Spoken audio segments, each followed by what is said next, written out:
तो इसके पूर्व हम लोगों ने पढ़ा union list, state list and concurrent list, यानी संघ सूची, राज्य सूची और समवर्ती सूची के बारे में पढ़ चुके हैं। आज हम पढ़ेंगे अवशिष्ट विधायी शक्तियाँ, रेसिडरी पावर्स ऑफ लेजिस्लेशन।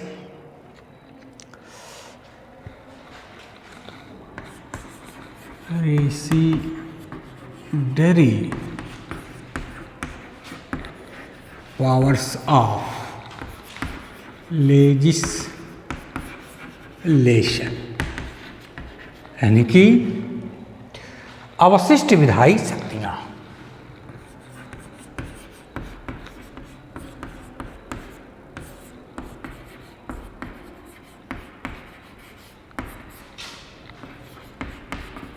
अवशिष्ट विधायी शक्तियाँ। तो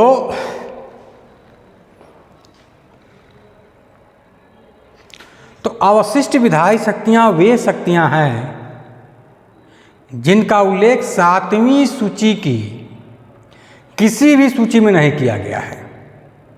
ध्यान दीजिएगा मेरी बातों पर। अवशिष्ट शक्तियाँ वे हैं जिनका उल्लेख 7वीं सूची के किसी भी या 7वीं अनुसूची के किसी भी सूची में नहीं किया गया है। यह अवशिष्ट शक्तियाँ या अवशिष्ट विधायी शक्तियाँ का उल्लेख जो है या वर्णन जो है अनुच्छेद 348 में किया गया है। अवशिष्ट शक्तियाँ का उल्लेख किसमें है?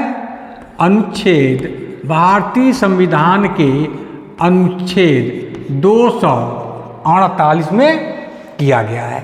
ठीक है। अवशिष्ट विधायी शक्तियों का उल्लेख भारतीय संविधान के 248 में किया गया है। यह अनुच्छेद अवशिष्ट विधायी शक्तियों पर विधि बनाने की शक्ति संसद को प्रदान करता है। यह अनुच्छेद विधि बनाने की शक्ति, विधि बनाने की शक्ति किसे प्रदान करता है? संसद को प्रदान करता है। अनुच्छेद 248 जो है अवशिष्ट विधायी शक्तियों पर विधि बनाने की शक्ति जो है संसद को प्रदान करता है।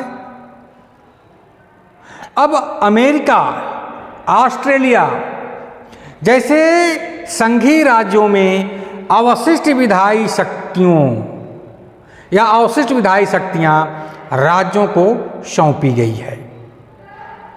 कहाँ कहाँ पर राज्यों को हैं अवशिष्ट शक्तियां में विधि बनाने की शक्ति? अमेरिका और ऑस्ट्रेलिया। अमेरिका व ऑस्ट्रेलिया में, ठीक है, अमेरिका व ऑस्ट्रेलिया जैसी संघीय राज्यों में अवशिष्ट विधायी शक्तियों को राज्यों को सौंपा गया है। अवशिष्ट विधायी शक्तियों को किनको सौंपा गया है? राज्यों को सौंपा गया है। ठीक है। लेकिन कनाडा में यह शक्ति किसे है? कनाडा में संघीय सरकार के पास है। कनाडा में यह शक्ति जो है, कनाडा में अवशिष्ट विधायी शक्तियों में विधि बनाने की शक्ति जो है संघीय सरकार को है, यानी केंद्र को है। संघीय सरकार को है यानी केंद्र को है। अब 1935 के भारत सरकार अधिनियम में यह शक्ति गवर्नर जनरल को दी गई थी। भारत में यह शक्ति किसको मिली थी? 1935 भारत सरकार अधिनियम।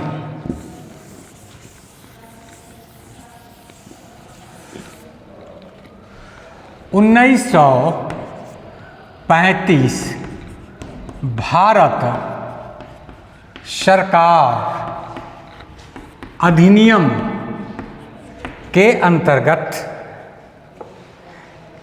यह शक्ति जो है गवर्नर जनरल को दी गई थी। गवर्नर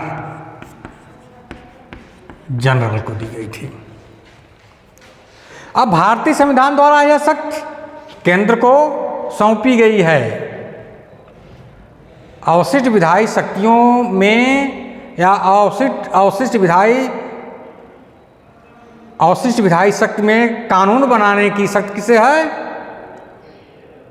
भारत में केंद्र को सौंपी गई है, क्योंकि सूची 1 अर्थात संघ सूची का प्रविष्ट भारत में यह जो है अवशिष्ट शक्तियां किसकी शक्ति किसके पास है? केंद्र के पास है। केंद्र के पास है, ठीक है, क्योंकि सूची 1 अर्थात संघ सूची का प्रविष्टि, सूची 1 अर्थात संघ सूची का प्रविष्ट 97 अनुच्छेद 248 को प्रभावी करती है।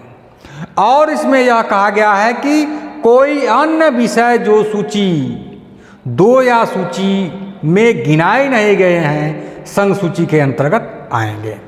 अब अनुच्छेद 246(4)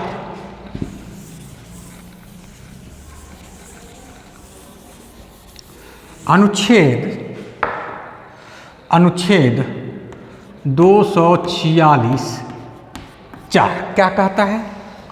तो 246(4) द्वारा अवशिष्ट राज्य क्षेत्र अर्थात ऐसा राज्य क्षेत्र जो किसी राज्य क्षेत्र के अंतर्गत नहीं आता, ठीक है, अनुच्छेद 246(4) द्वारा अवशिष्ट राज्य क्षेत्र अर्थात ऐसा राज्य क्षेत्र जो किसी भी राज्य क्षेत्र में नहीं आता के बारे में विधि निर्माण की शक्ति संसद को दी गई है, ठीक है। 246(4) में अवशिष्ट राज्य क्षेत्र, अवशिष्ट राज्य क्षेत्र, अवशिष्ट राज्य क्षेत्र। तो अवशिष्ट राज्य क्षेत्र का मतलब क्या हुआ? ऐसा राज्य क्षेत्र जो किसी भी राज्य क्षेत्र के अंतर्गत नहीं आता है। तो अवशिष्ट राज्य क्षेत्र के बारे में विधि बनाने का या विधि निर्माण की शक्ति संसद को दी गई है। में विधि निर्माण की शक्ति संसद को है, ठीक है। इस तरह से संघ सूची, राज्य सूची, समवर्ती सूची और अवशिष्ट विधायी शक्तियां आज समाप्त हुआ। और अगले टर्न से हम निर्वाचन आयोग के बारे में बताएंगे।